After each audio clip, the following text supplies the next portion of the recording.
about Confucius. Confucius helped. Good morning, everyone. Today, I would like to talk about Confucius.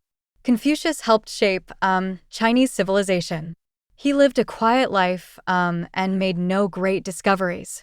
But by teaching people to respect old ideas of good behavior, he set standards that are still admired today. Confucius thought deeply about his own society. He realized that the government of China was corrupt and lawless, meaning it was not ruled by the law. Then he asked himself whether he could do something useful. He wanted things to be better in China, and therefore he wanted reform of the government. For that reason, Confucius worked on himself and studied the writings of ancient Chinese wise men. Since he was also a teacher, he taught their ideas to his students. His idea was that people should be kind, honest, and polite. Above all, they had to be obedient and follow orders so that their country could be good. Confucius also cherished the family and said people should respect their parents and honor their ancestors. In this way, they would become good citizens. Confucius encouraged rulers to set an example of good behavior. He believed people would imitate their rulers, and everyone would then live peacefully and happily. In 501 BC, Confucius was appointed as a judge to solve disputes between people. The next year, he became the official in charge of law and order in his home state of Lu. This was a good opportunity, and he used it well. Crime almost disappeared because his laws were based on moral values. However, bad people envied him and schemed against him. In the end, he lost his position, but he continued teaching for many years. Everyone respected him, and he became very famous. Good morning, everyone. Confucius helped shape Chinese civilization.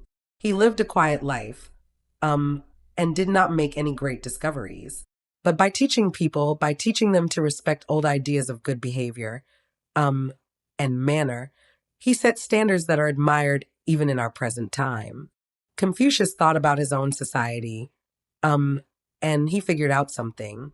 He found that the government of China was corrupt and that it was lawless. That is to say, it was not ruled by the law. And then he asked himself if he could do something useful. He said to himself he wanted things to be better in China, and therefore he wanted reform.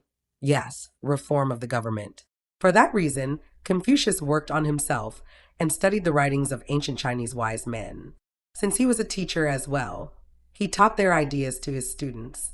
His idea was that people should be kind, they should be honest, they must be polite, they have to be wise, but also, above all, they have to be obedient, to obey orders, for what else should they do if they want their country to be good? Confucius cherished the family and said people should respect their parents and honor their ancestors. They should be good citizens.